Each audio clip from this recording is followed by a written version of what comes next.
हरिः ओम् आपादमौलिपर्यन्तं गुरूणाम् आकृतिं स्मरेत् तेन विघ्नाः प्रणश्यन्ति सिद्ध्यन्ति च मनोरथाः। श्रीगुरुभ्यो नमः। परमगुरुभ्यो नमः। श्रीमदानन्दतीर्थभगवत्पादाचार्यगुरुभ्यो नमः। मन्मनोभीष्टवरदं सर्वाभीष्टफलप्रदं पुरन्दरगुरुं वन्दे दासशिष्टं दयानिधिं विद्याविनयसम्पन्नं शान्तादिगुणबृंहितान् सस्यासप्रवचनासक्तान् नीलमिलार्यान् गुरून् भजे। पृथ्वीमण्डलमध्यस्याः पूर्णबोधमतानुगाः वैष्णवाः विष्णुप्रदियाः तान् नमस्ये गुरुं हरिः ओम्। ಶ್ರೀಶಾ ಪಾಹಿ. ಅನಂತಕೋಟಿ ಬ್ರಹ್ಮಾಂಡ ನಾಯಕ ಎಂಬುದು ಶ್ರೀ ಪುರಂದರದಾಸರು ರಚಿಸಿದ ಭವ್ಯ ಗ್ರಂಥ. ಪ್ರಮೇಯ ಪುಂಜಗಳು 180 ಗಜ್ಜೆಗಳು. ನಾವು 82ನೇ ಗಜ್ಜೆಯಿಂದ 92 ಗಜ್ಜೆದವರೆಗೂ ನಾವು ನೋಡುತ್ತಿದ್ದೆವು. ಅಕ್ರೂರ ವರದ, ಅಂಬರೀಷ ವರದ, ನಾರದ ವರದ, ಪ್ರಹ್ಲಾದ ವರದ, ಗಜೇಂದ್ರ ವರದ, ಮುಚುಕುಂದ ವರದ, ಧ್ರುವ ವರದ, ವಿಭೀಷಣ ವರದ, ಪುಂಡರೀಕ ವರದ, ಪರಾಶರ ವರದ ಎಂಬುದು 10 ಜನರು. ದಶ ಎಂದರೆ ಸರ್ವ ಎಂದು ಹೆಸರು. ಜೀವಗಣಾಹ ಹರೇರನುಚರಾಹ ಎಂಬ ಭಾವಾರ್ಥವನ್ನು ಇಲ್ಲಿ 10 ಜನರಿಂದ ಶ್ರೀ ಪುರಂದರದಾಸರು ನಿರೂಪಿಸುತ್ತಿದ್ದಾರೆ. 10 ಜನರಿರುವ ಅನಂತ ಗಣ ತುಂಬ ಕೂಡಿರತಕ್ಕಂಥ ಅನುಚರರಾದ ಜೀವರಲ್ಲಿ ಅನುಚರರು ಹೇಗೆ ಎಂದರೆ ಅವರಲ್ಲಿ ನೀಚೋಚ್ಚ ಭಾವಂ ಗತಃ. ಚೇತನದಲ್ಲಿ ಜೀವರಲ್ಲಿ ಮುಖ್ಯವಾಗಿ ತಾರತಮ್ಯವಿದೆ. ಒಬ್ಬರು ಇನ್ನೊಬ್ಬರನ್ನು ಸೇವಿಸುತ್ತಾರೆ. ಇದೇ ಭಗವಂತ ರಕ್ಷಣೆ ಮಾಡಿಕೊಂಡಿರತಕ್ಕಂಥ ಕ್ರಮ. ಇದು ಆಯಾ ಜೀವರ ಯೋಗ್ಯತೆಯನ್ನು ಅದರಂತೆ ರಕ್ಷಿಸಿದವ ಭಗವಂತ. ಆದ್ದರಿಂದ ಭಗವಂತನಲ್ಲಿ ಹೇಗೆ ಎಂದು ಕೇಳಿದಾಗ ನೇಹಾನಾನಸ್ಯ ಕಿಂಚನ. ಭಗವಂತ ಪೂರ್ಣ, ಅವನ ಕೆಳಗಡೆನೇ ಎಲ್ಲರೂ, ಮತ್ತು ಅವನು ಅಪ್ರಾಕೃತ. ಅಷ್ಟೇ ಅಲ್ಲ, ಅವನು ನಿತ್ಯ ಮುಕ್ತ. ಮುಕ್ತ ಅಂದರೆ ಏನು? ಅಮುಕ್ತ ಅವಸ್ಥೆಯಿದ್ದು ಮುಕ್ತನಾದ ಅಂದಲ್ಲ, ಸ್ವಾಭಾವಿಕವಾಗಿ ಸಹಜವಾಗಿ ಮುಕ್ತ ಅಂತ ಹೆಸರು. ಆದ್ದರಿಂದ ಅವನನ್ನು ತಾರತಮ್ಯದಲ್ಲಿ ಜೀವರೊಂದಿಗೆ ನಾವು ಈ ರೀತಿ ತಿಳಿಯಬಾರದು, ಕಿಂತು ವಿಶಿಷ್ಟತೆಯ ತಿಳಿಯಬೇಕು. ಭಗವಂತನ ಪ್ರತಿಯೊಂದು ಗುಣವೂ ಯಾವ ಜೀವರಲ್ಲೂ ಎಂದಿಗೂ ನಾವು ಕಾಣಕ್ಕೆ ಸಾಧ್ಯವಿಲ್ಲ ಎಂಬುದನ್ನು ತಿಳಿಯುವುದೇ ಭಗವಂತನಲ್ಲಿ ತಾರತಮ್ಯ ತಿಳಿಯುವುದು ಎಂದರ್ಥ. ಎಂದೂ ಜೀವರು ಭಗವಂತನಾಗಲಾರರು. ಹಾಗೆ ಎಂದೂ ಭಗವಂತ ತಾನು ಜೀವರಂತೆ ಆಗುವ ಬಯಸುವುದಿಲ್ಲ. ಅವನು ಸ್ವತಂತ್ರನಾದ್ದರಿಂದ ಜೀವ ಅಂದರೆ ಉಪಜೀವಿಸಿಕೊಂಡಿರುವುದು ಅಂದರೆ ಒಬ್ಬನೇ ಭಗವಂತ, ಅವನನ್ನು ಅವನೇ ಉಪಜೀವಿಸಿಕೊಂಡಿದ್ದಾನೆ. ಸ್ವಯಂಭೂ ಹೂ ಎಂದು ಹೆಸರು. ಆದ್ದರಿಂದ ಅವನಿಗೆ ಇನ್ನೊಬ್ಬರ ಅಪೇಕ್ಷೆ ಇಲ್ಲ, ಇನ್ನೊಬ್ಬರ ಆಸರೆಯೂ ಅವನಿಗೆ ಬೇಕಾಗಿಲ್ಲ. ಭಗವಂತನ ಇಂದ್ರಿಯಗಳು ಹೇಗಿರುತ್ತದೆ ಅಂತ ನಾವು ನಮ್ಮ ಚಿಂತನೆಗೆ ಸಿಲುಕುವಂತೆ ಪ್ರಮೇಯಗಳು ತಿಳಿಸಿದೆ. ಭಗವಂತನ ಪ್ರತಿಯೊಂದು ಇಂದ್ರಿಯಗಳು ವಿರುದ್ಧ ಇಂದ್ರಿಯ ಕರ್ತೃತ್ವ ಎಂಬುದು ಪ್ರಮಾಣ ಪ್ರಮಿತವಾಗಿದೆ. ಅಂದರೇನು? ನಾವು ಪ್ರಾಕೃತರಲ್ಲಿ ಕಾಣುವ ಇಂದ್ರಿಯಗಳೇನಿದೆ, ಬಾಹ್ಯ ಇಂದ್ರಿಯಗಳನ್ನು ನಾವು ನೋಡುತ್ತೇವೆ. ಒಳಗಿನ ಅಂತಃಕರಣವನ್ನು ನಮಗೆ ಜ್ಞಾನವೇ ಇಲ್ಲ. ಅದು ಶಾಸ್ತ್ರದ ಮೂಲಕ ತಿಳಿಯುತ್ತೇವೆ, ವಿಶೇಷ ಜ್ಞಾನದಿಂದ ತಿಳಿದುಕೊಳ್ಳುತ್ತೇವೆ. ಭಗವಂತ ನೋಡುವ ಮೂಲಕ ತಿನ್ನುತ್ತಾನೆ ಎಂದು ನೈವೇದ್ಯ ಪ್ರಕರಣವನ್ನು ಕೇಳುತ್ತೇವೆ. ಹೇಗೆ ನೋಡುವುದರಿಂದ ತಿನ್ನುವುದಕ್ಕೆ ಸಾಧ್ಯವೇನು? ನಮಗೆ ಸಾಧ್ಯವಿಲ್ಲ. ಭಗವಂತ ತಿನ್ನುತ್ತಾನೆ ಅಂದರೆ ಕಣ್ಣಿಂದಲೇ ತಿನ್ನುತ್ತಾನೆ ಎಂದರ್ಥ. ಅವನಿಗೆ ತಿನ್ನುವ ಪ್ರಮೇಯವೇ ಇಲ್ಲ, ಅವನ ದೃಷ್ಟಿಯೇ ತಿನ್ನುವುದು ಎಂದ ವಿಶೇಷವಾದ ಅರ್ಥ. ಆದ್ದರಿಂದ ಎಲ್ಲ ಇಂದ್ರಿಯಗಳು ಎಲ್ಲ ಕೆಲಸವನ್ನು ಮಾಡುತ್ತದೆ ಎಂಬುದನ್ನು ಆ ನೈವೇದ್ಯ ಪ್ರಕರಣದಲ್ಲೂ ನಾವು ಅದನ್ನು ಚೆನ್ನಾಗಿ ಅರ್ಥ ಮಾಡಿಕೊಳ್ಳಬಹುದು. ಭಗವಂತ ಕಣ್ಣಿನಿಂದಲೇ ಹೊಟ್ಟೆ ತುಂಬಿಸಿಕೊಳ್ಳುತ್ತಾನೆ, ಬಾಯಿಯಿಂದಲೇ ತುಂಬಿಸಿಕೊಳ್ಳಬೇಕೆಂಬ ನಿಯಮ ಇಲ್ಲ ಎಂಬುದನ್ನು ಇಲ್ಲಿ ನಾವು ತಿಳಿದುಕೊಳ್ಳಬೇಕು. ಇದು ವಿಶೇಷವಾದ ಗುಣ. ಇದೇ ಭಗವಂತನಿಂದ ಮಾತ್ರ ಇರತಕ್ಕಂಥದ್ದು ಯಾವ ಜೀವನಲ್ಲಿ ಇಲ್ಲ ಎಂದು ಸ್ಪಷ್ಟಪಡಿಸಿಕೊಳ್ಳಬೇಕು.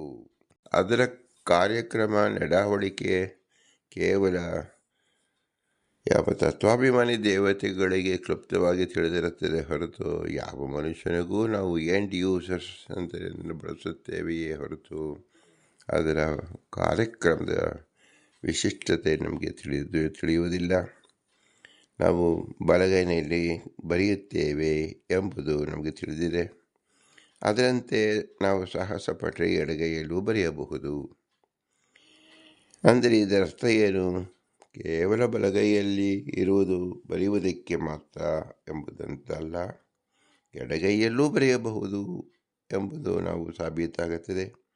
ಅಂದರೆ ಬಲಗೈಯಲ್ಲಿ ಮಾಡುವ ಕೆಲಸವೆಲ್ಲವೂ ಎಡಗೈಯಲ್ಲೂ ಮಾಡಬಹುದು ಅಭ್ಯಾಸದಿಂದ.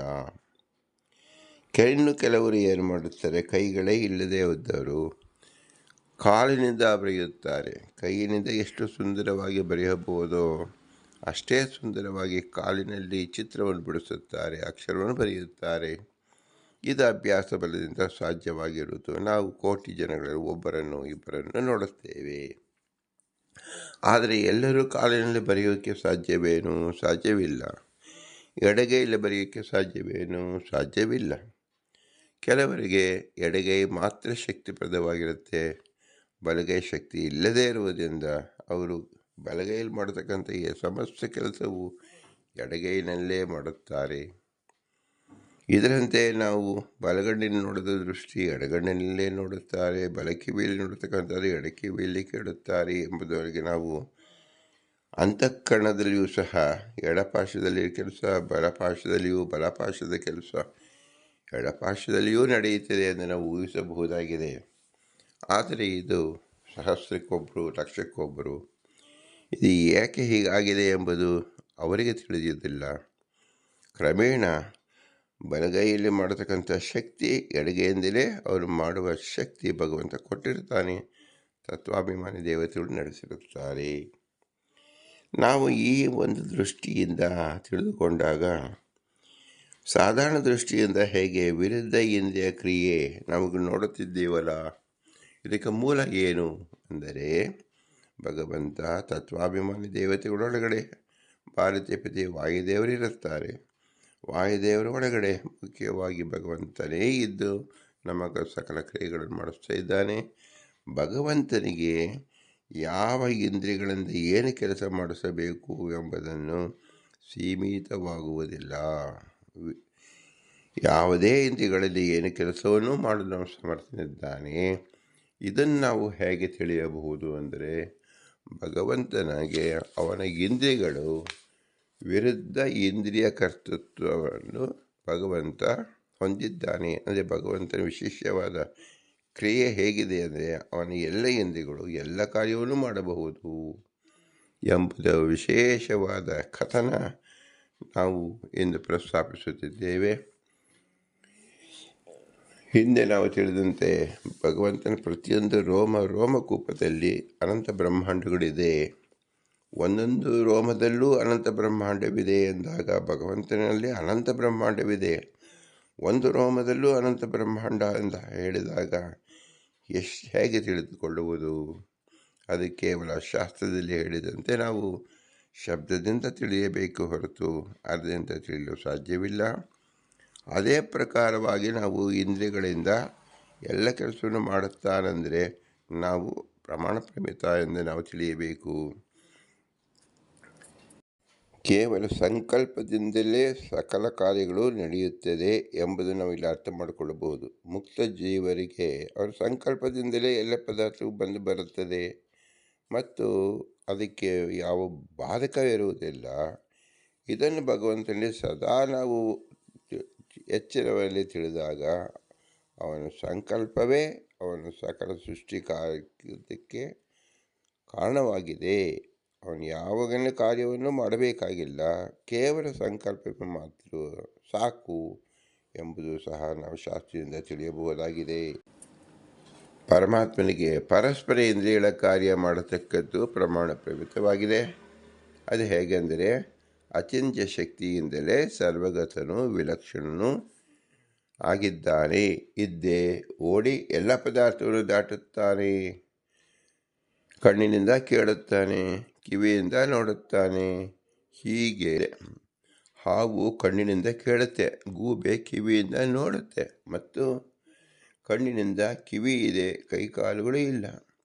ಇದರರ್ಥ ಏನೆಂದರೆ, ಕಣ್ಣು ಇಲ್ಲ ಅಂದರೆ ಪ್ರಾಕೃತವಾದ ಕಣ್ಣು ಇಲ್ಲ, ಅಪ್ರಾಕೃತ ಚಕ್ಷಸ್ಸು ಇದೆ. ರೂಪವನ್ನು ಗ್ರಹಿಸತಕ್ಕದ್ದು, ಕಣ್ಣು ಶಬ್ದ ಮಾತ್ರ ಗ್ರಹಿಸತಕ್ಕದ್ದು, ಕಿವಿಯು ಅದರಲ್ಲಿ ಕಣ್ಣು ರೂಪಗ್ರಹಿಸುವಂತೆ ಶಬ್ದ ಸ್ಪರ್ಶವನ್ನು ಗ್ರಹಿಸುತ್ತದೆ, ರೂಪ ಮಾತ್ರ ಗ್ರಹಿಸುವುದಿಲ್ಲ. ಈ ಕಾರಣದಿಂದ ಅಚಕ್ಷುಹು ಎಂದು ಕರೆಯಲ್ಪಡುತ್ತದೆ. ಇದರಂತೆ ಒಂದೊಂದು ಇಂದ್ರಿಯವು ಎಲ್ಲ ಇಂದ್ರಿಯಗಳ ಕಾರ್ಯ ಮಾಡುತ್ತದೆ. ಭಗವಂತನ ಲೋಕವಿಲಕ್ಷಣನಾದ್ದರಿಂದ ಇದು ಕೂಡುತ್ತದೆ. ಇದರಂತೆ ಹಸ್ತಪಾದ ಅಂಗುಲಿ ಮೊದಲಾದ ಇಂದ್ರಿಯಗಳಿಂದ ಚಕ್ಷಸ್ಸು ಮೊದಲಾದ ಇಂದ್ರಿಯ ಕಾರ್ಯವನ್ನು ಮಾಡುತ್ತಾನೆ. ಈ ಪ್ರಕಾರ ಪರಸ್ಪರ ಇಂದ್ರಿಯ ಕಾರ್ಯತ್ವ ಪರಮಾತ್ಮನಿಗೆ ಪ್ರಮಾಣ ಪ್ರಮಿತವಾಗಿದೆ ಎಂದು ತಿಳಿಯಬೇಕು. ಹೇಗೆ ತಿಳಿಯಬೇಕು? ಶಾಸ್ತ್ರ ಹೇಳಿದೆ ಎಂಬುದನ್ನು ತಿಳಿದರೆ ಸಾಕೇನು? ನಾವು ಭಗವಂತನ ಸನ್ನಿಧಾನದಲ್ಲಿ ಎದುರೇ ಹೋಗಿ ನಮಸ್ಕಾರ ಮಾಡಬೇಕು ಎಂಬ ನಿಯಮ ಇಲ್ಲ. ಏಕೆಂದರೆ ಎಲ್ಲ ಸರ್ವಚಕ್ಷಸ್ಸನಾದ್ದರಿಂದ ಸರ್ವ ಕಡೆಯೂ ಅವನ ವಿಶೇಷವಾದ ಎಲ್ಲ ಸರ್ವಾಂಗತ್ವೇನ ಭಗವಂತ ಕಾಣಿಸಿಕೊಳ್ಳುವುದರಿಂದ ನಾವು ಸರ್ವತ್ರದಲ್ಲಿಯೂ ಎಲ್ಲಿ ಹೇಗೆ ನಮಸ್ಕಾರ ಮಾಡಿದರೂ ಸಹ ಮುಖ್ಯದಲ್ಲಿ ಹೋಗಿ ಅವರನ್ನು ನಮಸ್ಕಾರ ಮಾಡಿದಂತೆ ಆಗುವುದು. ಇದರಿಂದ ದೇವಸ್ಥಾನಗಳು ಹಿಂದಿನಲ್ಲೂ ಭಗವಂತನ ವಿಷ್ಣುವಿನ ದೇವಾಲಯದಲ್ಲಿ ಮಾತ್ರ ನಮಸ್ಕರಿಸಲು ಈ ಅರ್ಥಾನುಸಾರ ಸಾಧ್ಯ. ಆದರೆ ಇತರರಿಗೆ ಅವು ಉಚ್ಚಿಷ್ಟ ಭಾಗವಾಗಿ ಹಿಂದೆ ನಾವು ನಮಸ್ಕಾರ ಮಾಡೋದು ಸಲ್ಲದು. ಹಿರಿಯರಿಗೆ ಹೋಗಿ ನಾವು ಹಿಂದೆ ನಮಸ್ಕಾರ ಮಾಡುವುದಿಲ್ಲ. ಇಲ್ಲೇ ವಿಲಕ್ಷಣ ನೋಡುತ್ತೇವೆ. ಭಗವಂತನಿಗೆ ಹಿಂದೆ ಮುಂದೆ ಮೇಲೆ ಕೆಳಗೆ ಅಕ್ಕಪಕ್ಕ ಎಂಬುದಿಲ್ಲ. ಸರ್ವತ್ರ ಇರುವುದರಿಂದ ಭಗವಂತನಿಗೆ ವಿಶ್ವತೋ ಚಕ್ಷಸ್ಸನಾಗಿರುವ ಭಗವಂತನಿಗೆ ವಿಶ್ವೋಪಾಸನೆ ಮಾಡಬಹುದು ಎಂಬುದನ್ನು ಇಲ್ಲಿ ಶಾಸ್ತ್ರದಿಂದ ನಾವು ತಿಳಿಯಬಹುದಾಗಿದೆ ಎಂಬುದನ್ನು ನಾವು ಒಂದು ಈಶಾವಾಸ ಉಪನಿಷತ್ತಿನ ಒಂದು ವಾಕ್ಯದಿಂದ ನಾವು ತಿಳಿಯಬಹುದು. ಭಗವಂತ ಎಲ್ಲಿದ್ದಾನೆ ಎಲ್ಲಿಲ್ಲ ಎಂಬುದು ಒಂದು ವಾಕ್ಯವನ್ನು ಉಪನಿಷತ್ತು ಈಶಾವಾಸ ಉಪನಿಷತ್ತಲ್ಲಿ ಹೇಳಿದ್ದೆ. ತದೇಜತಿ ತನ್ನೇಜತಿ ತದ್ದೂರೇ ತದ್ವಂತಿಕೆ ತದಂತರಸ್ಯ ಸರ್ವಸ್ಯ ತದು ಸರ್ವಸ್ಯ ಬಾಹ್ಯತಃ. ಪರಮಾತ್ಮನಿಂದಲೇ ಜಗತ್ತೆಲ್ಲ ಭಯಪಡುತ್ತದೆ. ಅವನು ಪರಮಾತ್ಮನು ಯಾರಿಂದಲೂ ಭಯಪಡುವುದಿಲ್ಲ. ಪರಮಾತ್ಮನು ದೂರದಲ್ಲಿ ಇರುವನು, ಅವನೇ ಸಮೀಪದಲ್ಲಿಯೂ ಇರುವನು. ಈ ಲೋಕದ ಒಳಗೂ ಅವನಿರುವನು, ಈ ಸಮಸ್ತ ಪ್ರಪಂಚದ ಹೊರಗೂ ಅವನಿರುವನು. ತಜೇಜತಿ ತತಯೇವ ಏಜತ್ ಎನತ ತತ್ ಸ್ವಯಂ ನೇಜತಿ ತಥೋ ಬಿಬೇತಿ ಸರ್ವೋಪಿ ನ ಬಿಬೇತಿ ಹರಿಸ್ವಯಂ ಸರ್ವಗತತ್ವಾತ್ ಸದೂರೇ ಸಬಾಹ್ಯೇ ಅಂತಸ್ಯ ಸಮೀಪಕಃ ಇತಿ ತತ್ವಸಂಹಿತಾಯಾಂ. ತದೇಜತಿ ಅಂದರೆ ಅವನಿಂದಲೇ ಉಳಿದೆಲ್ಲವೂ ಭಯಪಡುತ್ತದೆ ಎಂದರ್ಥ. ತನ್ನೇಜತಿ ಅಂದರೆ ಸ್ವತಃ ಅವನು ಯಾರಿಂದಲೂ ಭಯಪಡುವುದಿಲ್ಲ ಎಂದರ್ಥ. ಅವನಿಂದ ಎಲ್ಲವೂ ಹೆದರುವುದು, ಸ್ವತಃ ಅವನು ಯಾರಿಗೂ ಹೆದರುವುದಿಲ್ಲ. ಅವನು ಸರ್ವಗತನಾದ್ದರಿಂದ ಎಲ್ಲದಕ್ಕೂ ಹತ್ತಿರದಲ್ಲಿಯೂ ದೂರದಲ್ಲಿಯೂ ಒಳಗೂ ಹೊರಗೂ ಇರುವನು ಎಂದು ತತ್ವ ಸಂಹಿತೆಯಲ್ಲಿ ಹೇಳಿದೆ. ತದೇಜತಿ ಎಂಬಲ್ಲಿ ತತ್ ಎಂಬುದು ಪಂಚಮಿ ವಿಭಕ್ತಿಯ ಅರ್ಥವಿರುವ ಅವ್ಯಯ. ತತ್ ಅವನಿಂದ ಎಂದು ಅರ್ಥ. ಆದ್ದರಿಂದ ಸಜೇಜತಿ ಅಂದರೆ ಪರಮಾತ್ಮನಿಂದ ಎಲ್ಲವೂ ಭಯಪಡುತ್ತದೆ ಎಂಬ ಅರ್ಥ. ಭಗವಂತ ಸರ್ವಭೂತ ಆಶ್ರಯತ್ವೇನ ಸರ್ವಭೂತ ಗತತ್ವೇನ. ಇದರ ಜ್ಞಾನದ ಫಲ ಏನು? ಎಷ್ಟು ಸರ್ವಾಣಿ ಭೂತಾನಿ ಆತ್ಮನ್ನೇವ ಅನುಪಶ್ಯತಿ ಸರ್ವಭೂತೇಷು ಚ ಆತ್ಮಾನಂ ತಥೋ ನ ವಿಜುಗುಪ್ಸತೆ. ಯಾರು ಎಲ್ಲ ಚೇತನ ಮತ್ತು ಅಚೇತನಾತ್ಮಕ ಪದಾರ್ಥಗಳು ಪರಮಾತ್ಮನನ್ನೇ ಆಶ್ರಯಿಸಿಕೊಂಡಿರುವುದು, ಎಲ್ಲ ಪದಾರ್ಥಗಳಲ್ಲಿಯೂ ಪರಮಾತ್ಮ ನಿಯಾಮಕನಾಗಿರುವನು ಎಂದು ನಿಸ್ಸಂದೇಹವಾಗಿ ತಿಳಿದುಕೊಂಡಿರುವರು, ಅವರಿಗೆ ಪರಮಾತ್ಮ ಸ್ವರೂಪ ಜ್ಞಾನ ಇರುವುದರಿಂದ ಯಾವುದೇ ತರಹದ ಭಯ ಇಲ್ಲದಿರುವುದರಿಂದ ತನ್ನನ್ನು ತಾನು ರಕ್ಷಿಸಿಕೊಳ್ಳಲು ಇಚ್ಛಿಸುವುದಿಲ್ಲ. ಭಗವಂತ ಸರ್ವರೂ ಭಗವಂತನ ರಕ್ಷಕರಾಗಿದ್ದಾರೆ ಎಂಬ ನಿಶ್ಚಿತವಾದ ಜ್ಞಾನವಿದ್ದಾಗ ಅವನಿಗೆ ಯಾವ ಪದಾರ್ಥವನ್ನು ಭಯ ಬರುವುದಿಲ್ಲ ಮತ್ತು ತನ್ನನ್ನು ರಕ್ಷಣೆ ಮಾಡಿಕೊಳ್ಳುವುದಕ್ಕೂ ಅವನಿಗೆ ಎದುರಾಗುವುದಿಲ್ಲ. ಏಕೆಂದರೆ ಅದು ತನ್ನ ಕೆಲಸವಲ್ಲ, ಭಗವಂತ ಮಾಡುತ್ತಾನೆ ಎಂಬ ನಿಶ್ಚಿತ ಜ್ಞಾನ ಇರುತ್ತೆ. ಅದರ್ಥ ಸರ್ವಗಂ ಸರ್ವ ಪರಮಾತ್ಮಾನ ಸರ್ವಂ ಚ ಪರಮಾತ್ಮನಿ ಯಾ ಪಶ್ಯೇತ್ ಸ ಭಯ ಭಾವಾನಾತ್ಮಕ ಆತ್ಮಾನಂ ಗೋಪ್ಸುಹುಮಿಚ್ಛಂತಿ ಇದು ಸೌಕರ್ಯ ಶ್ರುತಿಯಲ್ಲಿ ತಿಳಿಸಲ್ಪಟ್ಟಿದೆ. ಪರಮಾತ್ಮ ಸರ್ವದಲ್ಲಿಯೂ ನಿಯಾಮಕನಾಗಿದ್ದಾನೆ. ಸರ್ವವೂ ಪರಮಾತ್ಮನ ಆಶ್ರಯಿಸಿಕೊಂಡಿರುವುದು ಎಂದು ಯಾರು ತಿಳಿದುಕೊಂಡಿರುವರೋ ಅವನು ಹೆದರಿಕೆ ಇಲ್ಲದವರಿಂದ ತನ್ನನ್ನು ರಕ್ಷಿಸಿಕೊಳ್ಳಲು ಇಚ್ಛಿಸುವುದಿಲ್ಲ ಎಂದು ಸೌಕರ್ಯ ಶ್ರುತಿ ತಿಳಿಸುತ್ತದೆ. ವಸ್ತುಗಳು ಬ್ರಹ್ಮನ ವಿವರ್ತ ರೂಪಗಳಾದುದಲ್ಲ, ಯಥಾರ್ಥವಾದಗಳು. ಆದ್ದರಿಂದ ಅವುಗಳನ್ನು ಸೃಷ್ಟಿಸಲು ಪರಮಾತ್ಮನಿಗೆ ದೇಹ ಇರಲೇಬೇಕು. ಸೃಷ್ಟಿಕಾಲದಲ್ಲಿ ಮಾತ್ರ ಅವನು ಪ್ರಾಕೃತ ದೇಹ ಧಾರಣೆ ಮಾಡುತ್ತಾನೆ ಎನ್ನುವುದು ಸರಿಯಲ್ಲ. ಅನಾದಿ ಅನಂತ ಕಾಲದಲ್ಲಿಯೂ ಸೃಷ್ಟಾದಿಗಳನ್ನು ಮಾಡುತ್ತಿರುವುದರಿಂದ ಪರಮಾತ್ಮನಿಗೆ ನಿತ್ಯವಾದ ಅಪ್ರಾಕೃತ ಶರೀರವಿದೆ. ಶರೀರವು ಅಪ್ರಾಕೃತವಾಗಿರುವುದರಿಂದ ಅವನಿಗೆ ಪರಮಾತ್ಮನ ಶೋಕಾದಿಗಳು ಉಂಟಾಗುವುದಿಲ್ಲ. ಅಪ್ರಾಕೃತ ಶರೀರ ಅಂದರೆ ಏನು ಅನ್ನೋದನ್ನು ನಾವು ತಿಳಿಯಬೇಕಾದರೆ ನಮಗೆ ಲೋಕವಿರುದ್ಧವಾಗಿ ಏನು ತಿಳಿಯುತ್ತೇವೆಯೋ ಅದು ಭಗವಂತನಲ್ಲಿ ಅವಿರುದ್ಧವಾಗಿರುತ್ತದೆ ಎಂಬ ಹೇಗೆ ತಿಳಿಯುವುದು ಅಂದರೆ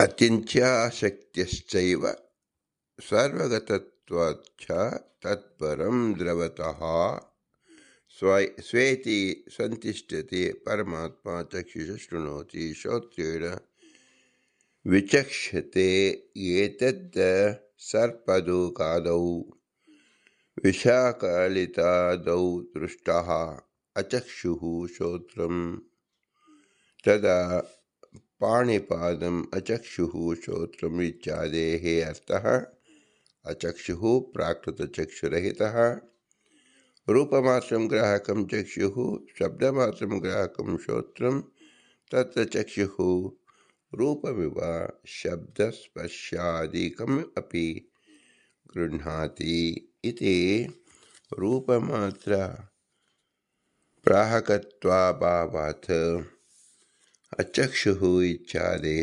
ಇತ್ಯರ್ಥಃ ಪ್ರತ್ಯೇಕಂ ಸರ್ವೇಂದ್ರಿಯಪಿ ಯಾವದೇಂದ್ರಿಯ ಕಾರ್ಯಾಣಿ ಕ್ರಿಯತೆ ಲೋಕವೈಲಕ್ಷಣ್ಯಾತ್ ಏವಂ ಹಸ್ತಪಾದ ಅಂಗುಲ್ಯಾದ್ಯೌ ಅವಹೇರಯಪಿ ಚಕ್ಷುರಾದಿ ಕಾರ್ಯಾಣಿ ಕ್ರಿಯತೆ ಏವಂ ಸರ್ವತ್ರ ಜ್ಞೇಯಂ ಎಂಬುದು ಶಾಸ್ತ್ರದ ವಿಚಾರವಾಗಿದೆ. ಪ್ರಾಕೃತವಾದ ಶರೀರದಲ್ಲಿ ಹೇಗೆ ನಡೆಯುತ್ತಿದೆ ಅದರಂತೆ ನಾವು ಭಗವಂತನಲ್ಲಿ ನಡೆಯುತ್ತೆ ಎಂದು ನಾವು ಊಹಿಸಬಾರದು, ತಿಳಿಯಬಾರದು. ನಮ್ಮ ಬುದ್ಧಿ ಕೇವಲ ಪ್ರಾಕೃತ ಇಂದ್ರಿಯಗಳಲ್ಲಿ ಸೀಮಿತವಾಗಿರುವುದರಿಂದ ಭಗವಂತ ಅಪ್ರಾಕೃತ. ಆದ್ದರಿಂದ ಲೋಕದಲ್ಲಿ ಬಲಗೈಲಿ ಮಾಡತಕ್ಕಂಥ ಕೆಲಸ ಎಡಗೈಲಿ ಮಾಡಲು ಸಾಧ್ಯವಿಲ್ಲ. ಕಣ್ಣಲ್ಲಿ ನೋಡುವಂತೆ ಕೇಳಲು ಸಾಧ್ಯವಿಲ್ಲ ಎಂಬುದು ಪ್ರಾಕೃತವಾದ ಶರೀರಕ್ಕೆ ಸರಿ ಹೊಂದುತ್ತದೆ ಹೊರತು ಅಪ್ರಾಕೃತ ಶರೀರದಲ್ಲಿ ಸರಿ ಹೊಂದುವುದಿಲ್ಲ. ಅದಕ್ಕಾಗಿ ಲೋಕದಲ್ಲಿ ಒಂದೆರಡು ಪ್ರಾಣಿಗಳಿಗೆ, ಹಾವು ಉಳುಕಾದಿಗಳಿಗೆ ಕಿವಿಯಲ್ಲೇ ಕೇಳುವಂತೆ ಕಿವಿಯಲ್ಲೇ ನೋಡುವಂತೆ ಭಗವಂತ ಮಾಡಿಸಿದ್ದಾನೆ. ಇದು ಯಾತಕ್ಕೋಸ್ಕರ ಹೀಗೆ ಮಾಡಿದ್ದಾನೆಂದರೆ ಭಗವಂತನ ವಿಚಿತ್ರ ಸೃಷ್ಟಿ ಒಂದು ತಿಳಿಯಬೇಕು ಮತ್ತು ಅಪ್ರಾಕೃತನಂಗೆ ಪ್ರಾಕೃತದಲ್ಲಿ ವಿರುದ್ಧವಾಗಿ ಕಂಡಿದ್ದೆಲ್ಲ ಅಪ್ರಾಕೃತವಾದವನಿಗೆ ಸಾಧ್ಯ ಎಂಬುದನ್ನು ತಿಳಿದುಕೊಳ್ಳಲಿ ಎಂಬ ಯುಕ್ತಿಯನ್ನು ತೋರಿಸೋಕ್ಕೋಸ್ಕರವಾಗಿ ಮನುಷ್ಯನಲ್ಲಿಯೂ ಸಹ ಎಡಗೈಯಲ್ಲಿ ಬಲಗೈ ಕೆಲಸವನ್ನು, ಕಾಲಿನಲ್ಲೂ ಕೈ ಕೆಲಸವನ್ನು ನಮಗೆ ತೋರಿಸುತ್ತಾನೆ. ಪ್ರಾಣಿಗಳಲ್ಲಿ ವಿಶೇಷಾಕಾರ ಕಣ್ಣುಗಳಿಂದ ಕಿವಿಗಳಲ್ಲಿ, ಕಿವಿಗಳಿಂದ ಕಣ್ಣುಗಳಲ್ಲಿ ಕೇಳುವಂತೆ ತೋರಿಸಿದ್ದಾನೆ. ಇದು ಉದಾಹರಣೆಗೆ ಮಾತ್ರ. ಭಗವಂತ ಸ್ವತಃ ಹೇಗಿದ್ದಾನೆಂದರೆ ಎಲ್ಲ ಕಡೆ ಅವನು ಇರುವುದರಿಂದ ಒಂದೇ ಕಡೆ ಎಲ್ಲ ಇಂದ್ರಿಯಗಳು ಅವನಿರುತ್ತದೆ. ಆದ್ದರಿಂದ ಅವನು ಒಂದು ಕೆಲಸವನ್ನು ಮಾಡುವಾಗ ಕೈಯಿಂದ ಮಾಡಿದ ಎಂಬುದನ್ನು ಕಣ್ಣಿಂದ ಮಾಡಿದ ಅಂದರೆ ಅದೇ ಕಾಲದಲ್ಲೂ ಹೇಳಬಹುದು. ಏಕೆಂದರೆ ಒಂದೇ ಜಾಗದಲ್ಲಿ ಒಂದೇ ಕಾಲದಲ್ಲಿ ಎಲ್ಲ ಇಂದ್ರಿಯಗಳು ಕೆಲಸ ಮಾಡುತ್ತದೆ ಎಂದು ನಾವು ತಿಳಿಯಬೇಕು. ಹಿಂದೆ ನಾವು ವಿದ್ಯುತ್ ಉಪಕರಣವನ್ನು ಚಿಂತಿಸಿದೆವು. ವಿದ್ಯುತ್ ಉಪಕರಣಗಳಿಗೆ ಯಾವುದೇ ಅನಂತ ಉಪಕರಣಗಳಿದ್ದರೂ ವಿದ್ಯುತ್ ಹರಿದರೆ ಹೇಗೆ ಕೆಲಸ ಮಾಡುವುದು, ಹಾಗೆ ಭಗವಂತನೆಂಬುದು ಅಪ್ರಾಕೃತ ಎಂಬ ವಿದ್ಯುತ್ ನಾವು ತಿಳಿದುಕೊಂಡಾಗ ಎಲ್ಲವೂ ಅಪ್ರಾಕೃತನಂತೆ, ಅಪ್ರಾಕೃತರಿಗೆ ಅವನ ಇಚ್ಛೆಯಂತೆ ಕೆಲಸ ಮಾಡುತ್ತದೆ. ನಾವು ಒಂದು ದಂಡವನ್ನು ಇನ್ನೊಬ್ಬರಿಗೆ ದಂಡಿಸಲು ಉಪಯೋಗಿಸಬಹುದು, ಘಟವನ್ನು ಮಾಡಲು ಉಪಯೋಗಿಸಿಕೊಳ್ಳಬಹುದು, ಬಟ್ಟೆ ಒಳಗೆ ಹಾಕಲು ಉಪಯೋಗಿಸಿಕೊಳ್ಳಬಹುದು. ಹೀಗೆ ಒಂದು ಪದಾರ್ಥದಿಂದ 10 ಕೆಲಸವನ್ನು ನಾವು ಮಾಡುತ್ತೇವೆ. ಇದು ಉದಾಹರಣೆಗೆ. ಹಾಗೆ ಒಂದೇ ಇಂದ್ರಿಯಗಳಿಂದ ಉಳಿದ ಎಲ್ಲ ಇಂದ್ರಿಯ ಕೆಲಸವನ್ನು ಮಾಡಬಹುದು ಎಂಬುದನ್ನು ನಾವು ಇಲ್ಲಿ ಊಹಿಸಿಕೊಳ್ಳಬಹುದು. ಲೋಕದಲ್ಲಿ ನೋಡಲು ಸಾಧ್ಯವಿಲ್ಲ, ಭಗವಂತನಲ್ಲಿ ಸಾಧ್ಯವಿದೆ. ಇದನ್ನು ನಾವು ತಿಳಿದುಕೊಳ್ಳಬೇಕು. ಹೇಗೆ ಅವನು ಕಾಲಿನಿಂದ ತಿನ್ನುತ್ತಾನೆ ಮತ್ತು ಕಣ್ಣಿನಿಂದ ಕೇಳುತ್ತಾನೆ ಅಂತ ಹೇಳಿದರೆ, ಕಣ್ಣಿನಲ್ಲಿ ಎಲ್ಲ ಇಂದ್ರಿಯಗಳಿದೆ, ಕಾಲಿನಲ್ಲಿ ಎಲ್ಲ ಇಂದ್ರಿಯಗಳಿದೆ. ಆ ಶಕ್ತಿ ಅವನಲ್ಲಿ ಇರುವುದರಿಂದ ಅವನ ಪ್ರಾಕೃತ ಚಿದಾನಂದನಾಗಿದ್ದಾನೆ. ಅದೇ ಈಶಾವಾಸ್ಯೋಪನಿಷತ್ತಲ್ಲಿ ಅವನಿದ್ದಲ್ಲಿಯೇ ಓಡುತ್ತಾನೆ ಇರುತ್ತಾನೆ ಅಂತ ಹೇಳಿದಾಗ ಅವನು ಇಲ್ಲದೇ ಇರೋ ಜಾಗವೇ ಇಲ್ಲ. ವಿದ್ಯುತ್ ಎಂಬುದು ಸರ್ವ ತಂತಿಗಳಲ್ಲಿ ಇದ್ದಾಗ ಎಲ್ಲಿದೆ ಅಂತ ನಾವು ಹೇಗೆ ತಿಳಿಸುವುದು? ಅದು ಸರ್ವತ್ರ ವ್ಯಾಪ್ತನಾಗಿರುತ್ತದೆ ಆ ತಂತಿಯಲ್ಲಿ. ಅದರಿಂದ ಭಗವಂತ ಇಡೀ ವಿಶ್ವದಲ್ಲಿ ಚೇತನ ಪದಾರ್ಥಗಳಲ್ಲಿ, ಜಡ ಪದಾರ್ಥಗಳಲ್ಲಿ, ಸಕಲ ಪದಾರ್ಥಗಳಲ್ಲೂ ಅವನು ವ್ಯಾಪ್ತನಾಗಿರುವುದರಿಂದ ಎಲ್ಲ ಪದಾರ್ಥದ ಗುಣವನ್ನು ಅವನೇ ಹೊರ ವ್ಯಕ್ತ ಮಾಡುವುದರಿಂದ ಭಗವಂತನಿಗೆ ಸರ್ವಶಕ್ತನಾದ್ದರಿಂದ ಮತ್ತು ಅವನ ಅಪ್ರಾಕೃತನಾದ್ದರಿಂದ ಅವನು ಹುಳಿ ಪದಾರ್ಥವೂ ಒಂದೇ, ಸಿಹಿ ಪದಾರ್ಥವೂ ಒಂದೇ. ಒಂದರಲ್ಲಿ ಸೃಷ್ಟಿ ಕಾರ್ಯವನ್ನು ಮಾಡುತ್ತಾನೆ, ಇನ್ನೊಂದರಲ್ಲಿ ನಾಶ ಕಾರ್ಯವನ್ನು ಮಾಡುತ್ತಾನೆ ಎಂಬುದು ನಾವು ಹಿಂದೆ ತಿಳಿದೆವು. ಹೀಗೆ ನಾವು ವ್ಯಕ್ತ ಶಕ್ತಿಯ ಅಪೇಕ್ಷದಿಂದ ತಿಳಿಯಬಹುದು. ಅಪ್ರಾಕೃತ ಚಿದಾನಂದ ಶರೀರವಾದ್ದರಿಂದ ಅವನ ಇಂದ್ರಿಯಗಳು ಲೋಕವಿರುದ್ಧವಾದ ಕ್ರಿಯೆಯನ್ನು ಮಾಡಲು ಶಕ್ಯವಾಗಿದೆ ಅಂತ ತಿಳಿಯಬೇಕು. ಯಾಕೆ ನಾವು ಈ ಗುಣವನ್ನು ತಿಳಿಯಬೇಕೆಂದರೆ ಇಂತಹ ಗುಣ ಯಾವ ಜೀವರಲ್ಲೂ ಕಂಡುಬರುವುದಿಲ್ಲ. ಆದ್ದರಿಂದ ತಾರತಮ್ಯದಲ್ಲಿ, ನೀಚೋಚ್ಚ ಭಾವನೆಯಲ್ಲಿ ಭಗವಂತನನ್ನು ಜೀವರ ಜೊತೆಯಲ್ಲಿ ನಾವು ಹೋಲಿಸಿ ತಿಳಿದು ಸಾಧುವಲ್ಲ. ಭಗವಂತ ಉತ್ತಮ, ಸ್ವತಂತ್ರ. ಅದಕ್ಕೋಸ್ಕರವಾಗಿ ತತ್ವಸಂಖ್ಯಾನದಲ್ಲಿ ಭಗವಾನ್ ವಿಷ್ಣು ಸ್ವತಂತ್ರ ಏವ ಭಾವಾಭಾವ ಇತರತಃ.